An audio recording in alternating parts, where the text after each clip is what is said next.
asat nembe sepindah nika.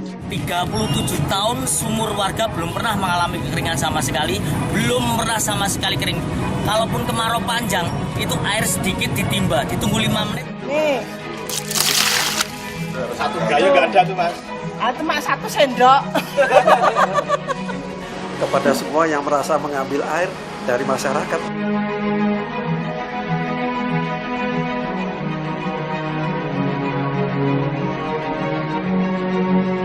Bumi, air, dan segala kekayaan alam yang terkandung di dalamnya dikuasai oleh negara dan dimanfaatkan sebesar-besarnya untuk rakyat, bukan untuk hotel Fafe.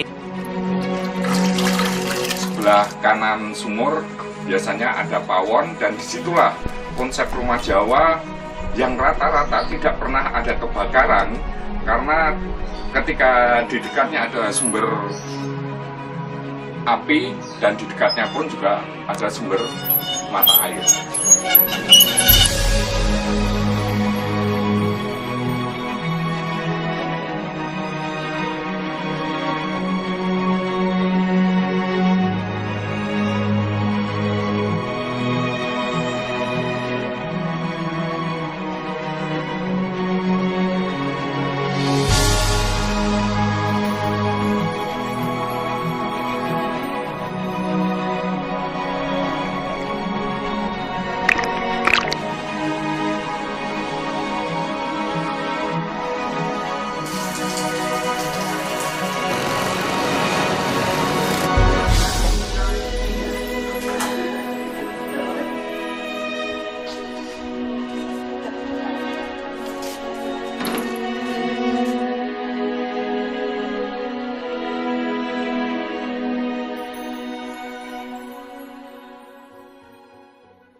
Selamat sore, saya Dandi Dwi Laksono.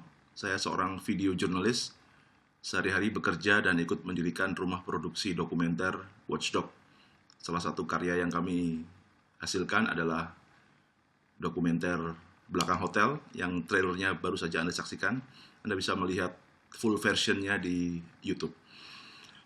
Saat Anda menonton rekaman video ini, barangkali saya sedang berada di antara Kalimantan dengan Sumatera, entah Selat Karimata atau Selat Malaka.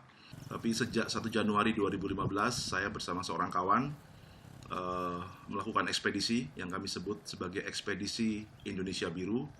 Kami berangkat 1 Januari 2015 dari Jakarta menuju ke timur, Bali, Nusa Tenggara, Sumba, Nusa Tenggara Timur, Pulau Timor, Papua, Halmahera, Sulawesi, Kalimantan, dan saat ini sedang menuju Sumatera dan akan kembali ke Jakarta pada 31 Desember akhir tahun ini. Film Belakang Hotel adalah inisiatif kawan-kawan Jogja yang menamakan dirinya Warga Berdaya. Kami mengerjakannya secara gotong royong, ada yang meminjamkan alat, ada yang meminjamkan drone, ada yang membantu tenaga, membantu begadang untuk editing, dan lain-lain. Semuanya kami kerjakan secara pro bono. Film ini kabarnya sudah ditonton oleh Sultan Hamengkubuwono X, dan yang paling menyenangkan adalah film ini ditonton di balai-balai RW, di pos-pos kamling, di rumah-rumah warga, dan saya dengar dari kawan-kawan sekarang warga-warga di Jogja sudah mulai cerewet kalau ada pembangunan properti, mereka ingin dilibatkan, mereka bertanya apa dampaknya, mereka bahkan ikut mengawasi pumping test dan segala macam. Sejarah relasi manusia dengan air di Jogja saya kira tidak bisa tidak untuk merefer pada apa yang pernah dilakukan oleh almarhum Romo Mangunwijaya di Kalicode.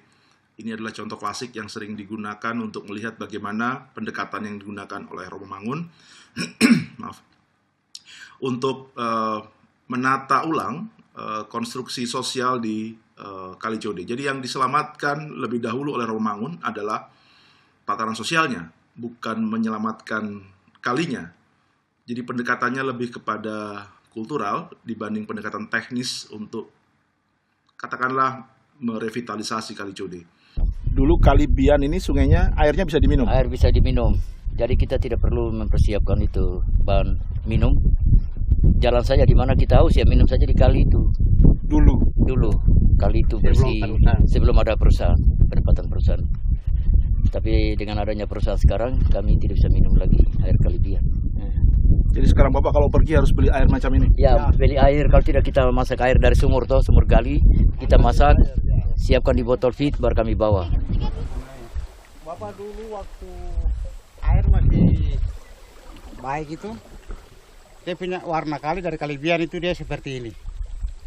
Jadi kita bisa lihat ikan di dalam kali itu. Dalam air. Iya. Tapi sekarang sudah karena cepat begini. iya, tapi sekarang karena banyak perusahaan yang langsung gusur-gusur, akhirnya kali sekarang jadi begini. Kita bisa lihat ikan lagi di atas permukaan air. Ini sampai di hulu begini terus sudah? Ya, sampai.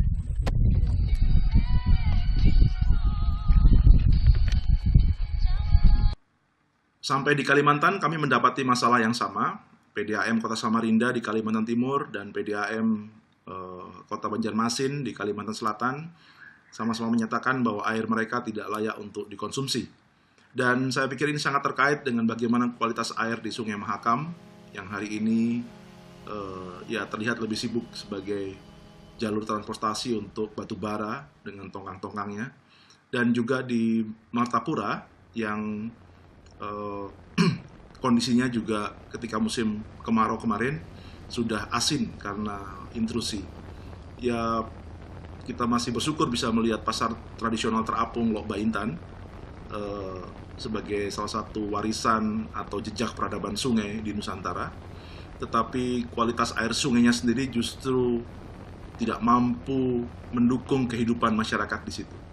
Ini sesuatu yang saya pikir sangat serius, yang harus kita pikirkan bersama bagaimana segera mengakhirinya. Yang ini bukan Danau Kelimutu di Flores, ini adalah bekas galian tambang batu bara di sekitar kota Samarinda di Kalimantan Timur, di mana sejak tahun 2009 sudah tercatat 14 anak tewas karena tenggelam di bekas galian ini, hanya di Samarinda dan Kabupaten Kutai Kartanegara saja. Jadi hanya di 2 tempat itu saja selama sejak 2009 sampai hari ini ada 14 anak yang meninggal. Mestinya areal ini direklamasi, tapi menimbulkan komplikasi baru karena areal pertanian di sekitar bekas tambang justru saat ini menggantungkan genangan air ini sebagai satu-satunya sumber untuk mengairi sawah mereka.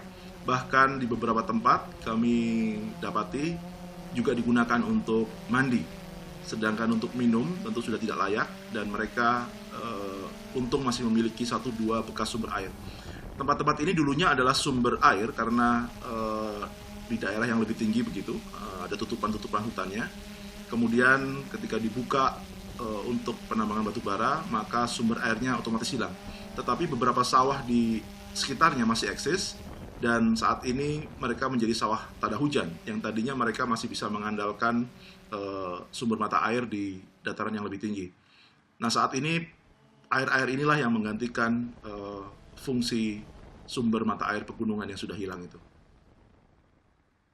Oh, ini kah? Iya. Jadi ini air untuk minumnya, Pak? Iya.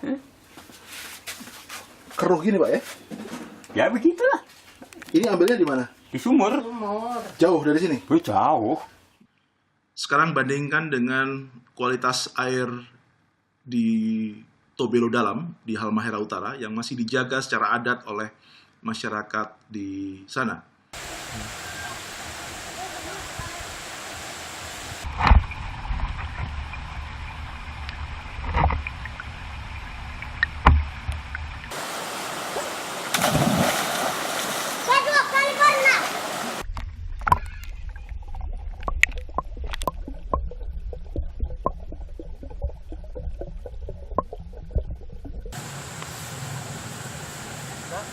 Masyarakat adat ini menganggap sumber air mereka sebagai bagian dari kosmos yang harus dijaga, dilindungi.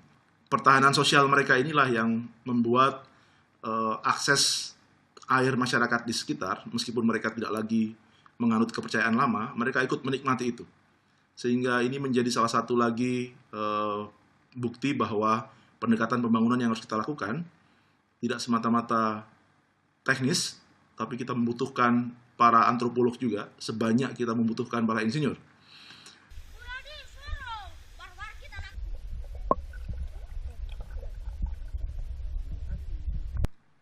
Demikian oleh-oleh yang bisa kami bagi selama perjalanan ekspedisi Indonesia Biru yang hampir 1 tahun ini.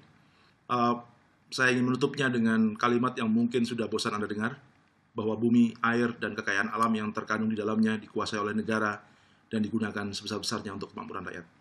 Selamat sore.